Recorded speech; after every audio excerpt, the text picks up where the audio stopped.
Hey everybody, sorry I'm a couple of minutes late. Oh, all right. Sorry that I'm a little bit late. I had to get a cup of coffee because it's like mom life, you know. And I'm headed to get my taxes done, so thought I probably ought to be alert and alive for that. When you guys pop on, just let me know that you're here. Today on this True Talk Tuesday, we are going to talk about confidence. You guys get a little glare right there. So, as you can see, I'm driving to go get my taxes done. So,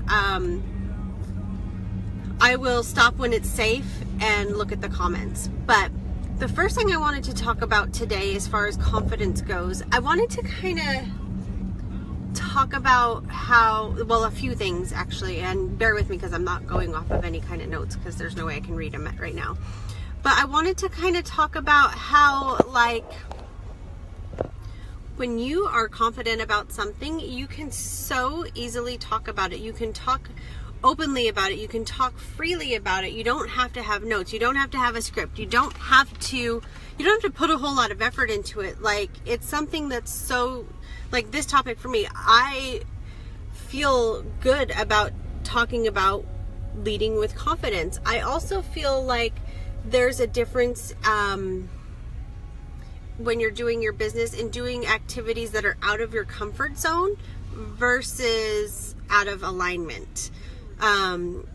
Because some things, like when you first start making live videos, that I think I would consider being out of your comfort zone. Whereas for me,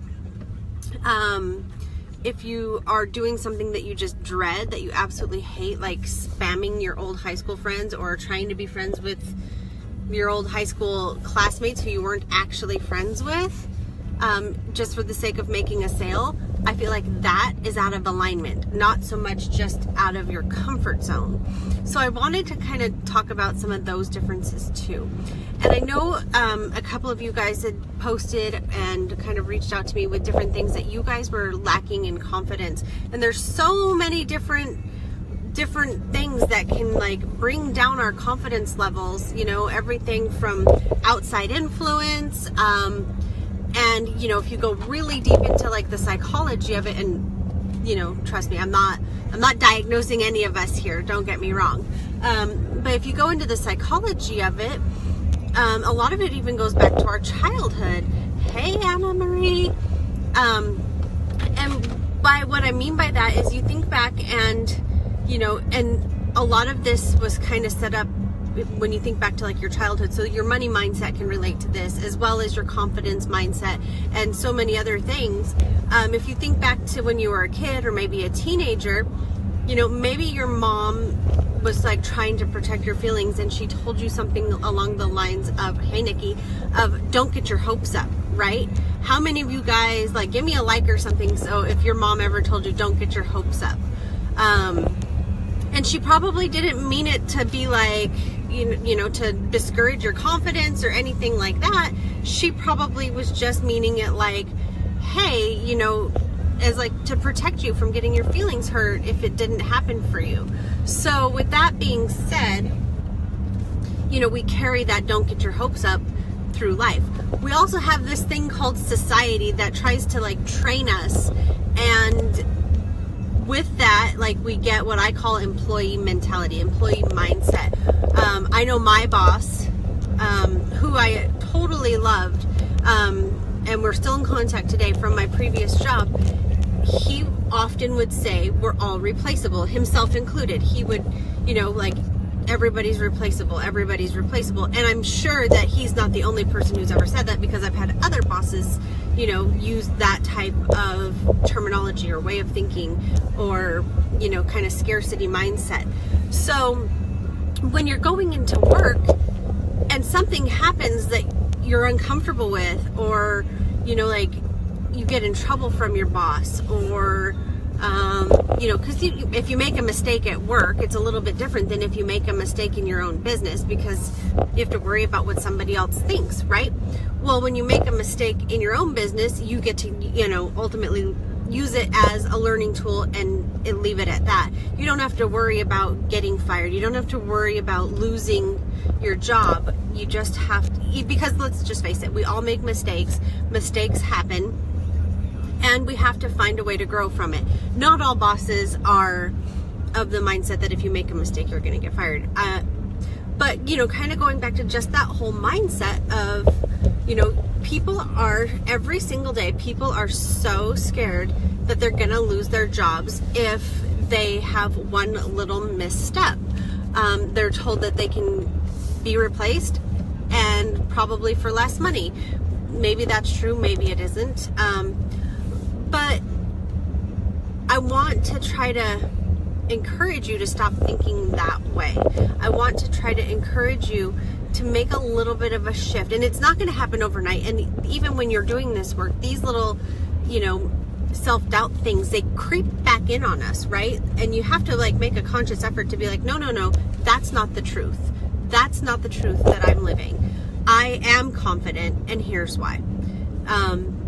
Because when you're in your own business, whether you're, you know, working with essential oils, whether you're working as a nutritionist or just a health coach, when I say just a health coach, I don't mean like, oh, you're just a health coach, but you know, whether you're health coaching on your own or partnered with somebody else,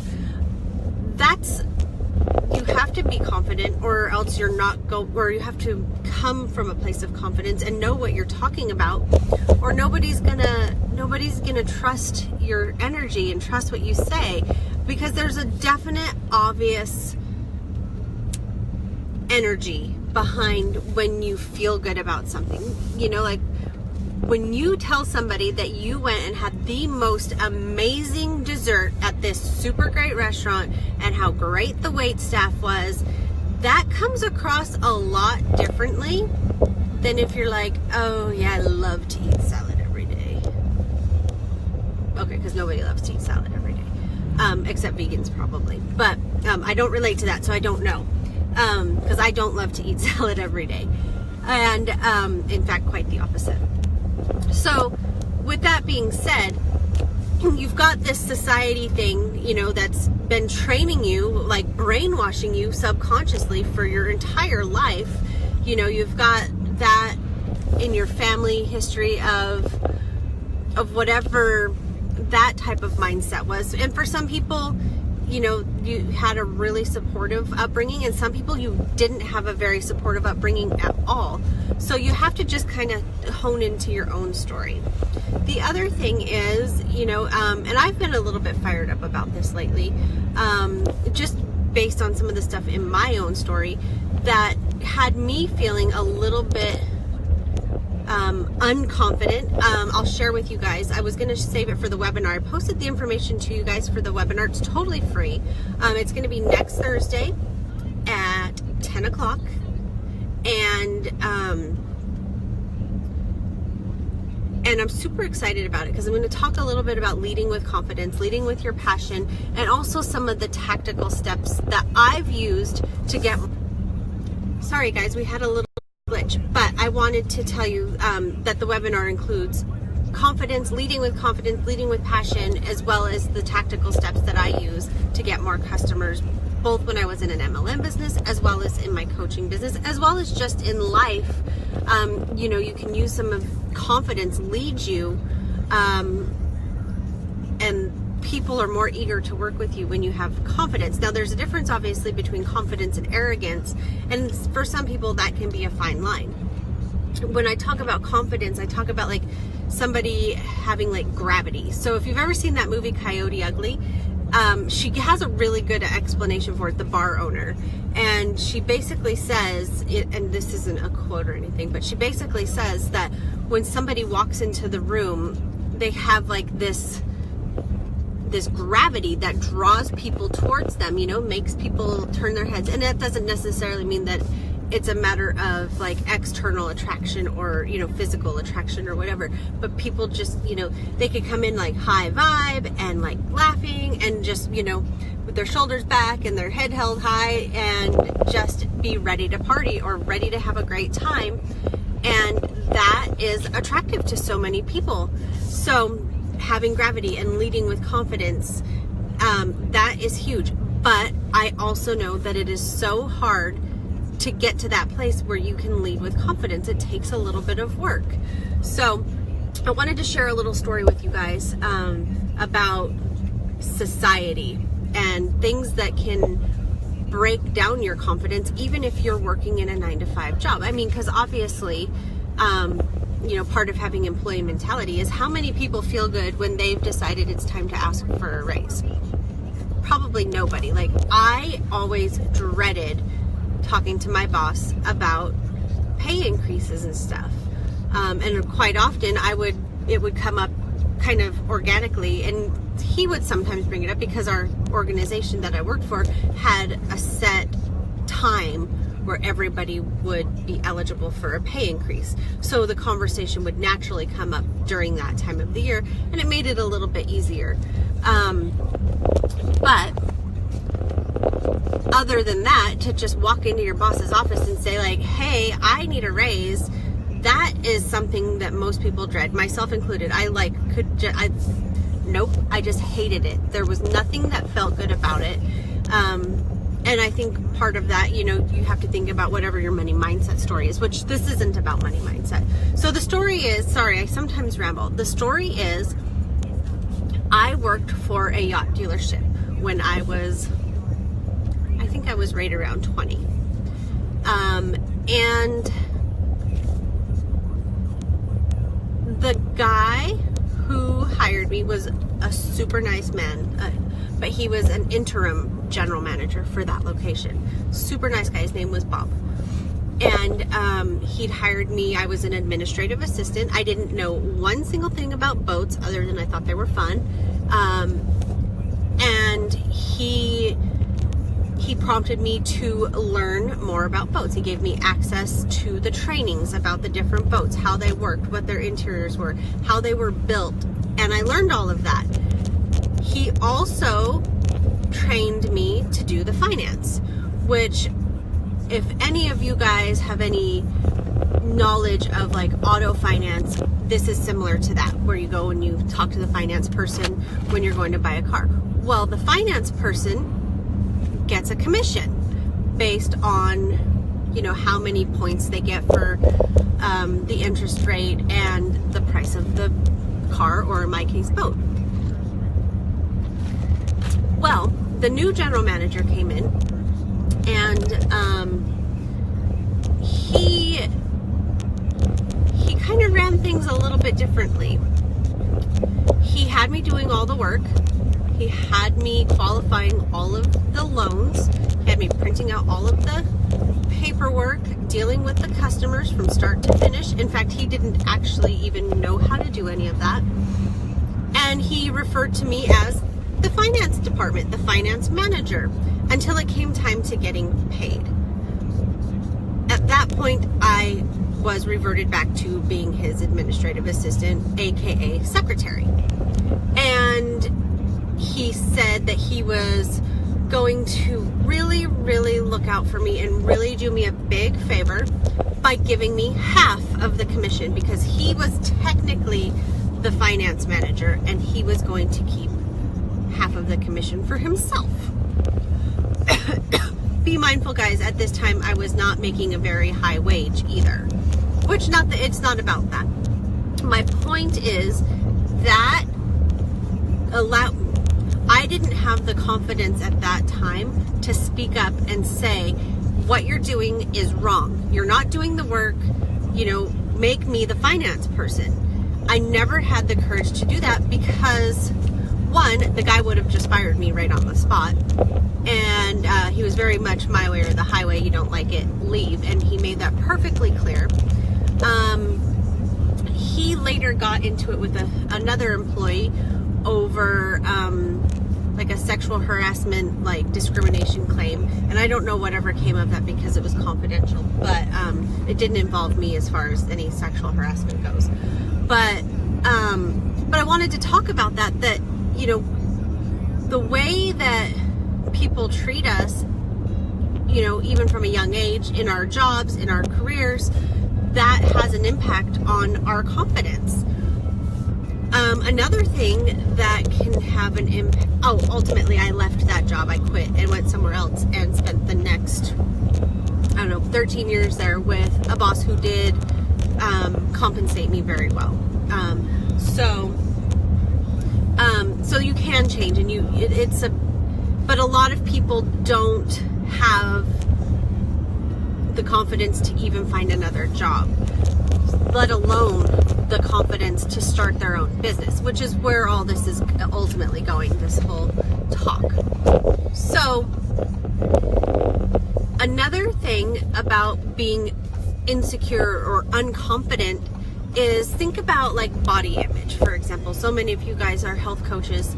Think about body image. When you're feeling, maybe postpartum, or maybe you're overweight, you feel a certain kind of way about yourself, and it's not usually confident.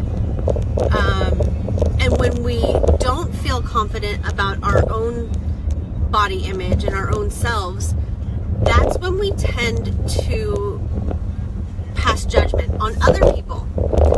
And I don't mean to say this in like a negative way. So I mean to say this in like a self-reflection kind of way. Like, you can pass negative judgment and positive judgment, it just depends on where you're coming from. So using this as an example, because I feel like as women we can relate to it.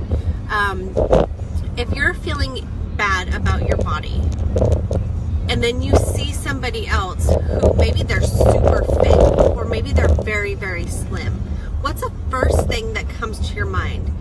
Usually it's something kind of negative, right? Like, oh, that girl's too skinny. She should eat a cheeseburger. We've all heard that. Many of us have probably said it. Or you get like a feeling of like jealousy, and then you like start beating yourself up like, oh, I could never do that. I could never have that. I could never be fit like that. I could never be that skinny. I could never be that pretty. I could never be whatever it is. Instead, when we're kind of at like a higher vibe and we've been working out and we lost 20 pounds and we're close to our ideal weight, then when we see another woman who's fit or slim, we tend to have a different approach of what we think automatically. It's no longer, oh, she's too skinny. It's no longer, about how she got to that point. And like with that negative connotation, it's more like, oh, dang, look at that girl. Good for her. Because we're feeling better about ourselves in that moment. And so we can change our self-talk, and it's, oh, dang, look at her. She's doing great. Good for her. Or I'll have what she's having even. But it's not we're not nitpicking them. We're not trying to find something negative about what they're doing. Hey, I see someone just popped on. Hey, Sela. So when you are going to start your business and you have a negative, like body image issue, or a negative self-worth issue, then it carries over into what you're doing, and you become riddled with self-doubt. If you don't have people around you like rallying for you, saying, yes, you can do it, chances are you're not gonna do it. It takes a ton of they have that saying, it takes a village. And for those people who don't have a supportive village and they don't have the confidence, you really have to have something burning inside of you to say, yeah, I can do this. I'm scared to death, but yeah, I can do this. And that, yeah, I can do this comes from another place of confidence in your ability. It might not come from a place of confidence in anything else other than knowing that you know what to do as far as serve your client, whether that's selling a product, whether that's providing a service, whatever. There's still something that is being led by confidence. So we have to find, when we're starting our business, we have to find not only the tactical steps to start the business, there's definitely tools, there's definitely systems and approaches that work better than others, and we have to be in alignment with what we're doing, because if it feels gross to us, we're not going to do it. So that's one thing. But we have to find that one thing that we're super confident about, that we know we're good at, that we just love to talk about, we can easily talk about, and lead with that. So by leading with that place of confidence, you're able to easily speak about it, kind of just completely off the cuff. You can totally talk about it. You can tell somebody about it, just like what I was talking about with, if you had a dessert that you just loved, it's easy to tell somebody about it because you really loved it. That's got to be the same thing with your business. If you aren't in love with what you're trying to do, with what you're trying to sell, then you're not gonna sell. You're not gonna sell your service. You're not gonna sell your product, whatever it is that you do. Just like if you're not in love with your job, you likely aren't going to recommend anybody you know to come work there. So with all that being said, confidence is a key component. I'm going to be working on like a confidence quiz to see, and it'll give you guys results like automatically. I'm going to put those together hopefully in the next week before the webinar, just to see where everybody's at. You can, and it'll give you your own self-evaluation to see where you're at, and just kind of give you a place to start for self-reflection. The other thing that I have to say is self-doubt often comes in the form, we all have it ourselves, which comes from our confidence or lack thereof, but it also comes from outside influence. So a lot of people don't understand what business owners do. A lot of people don't understand what it takes to start a business, whether you're a brick and mortar business like Sela's, she had to put a ton of work into getting started. It's, from her schooling to finding a facility, and everything else that she needed fundamentally. The same thing will go for your MLM business or your other online businesses. You have to find your foundation with all the tactical steps. But sometimes when you have, and that's a ton of work, you guys, it's a ton of work.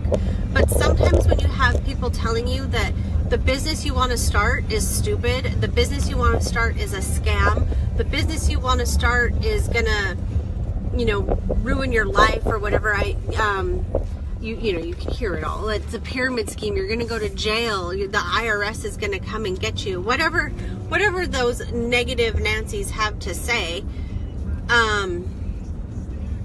that weighs on you, and it lowers your confidence in your business and in your services and in just getting started. So my thought on that is that it's all bullshit, first of all, because you are in business. It's a legal business. You're not part of a pyramid scheme. Trust me, the government would have you shut down as quickly as they possibly could. And it's part of being in like communities like this and surrounding yourself by people who understand what you're doing, or at least understand it enough to give you encouragement.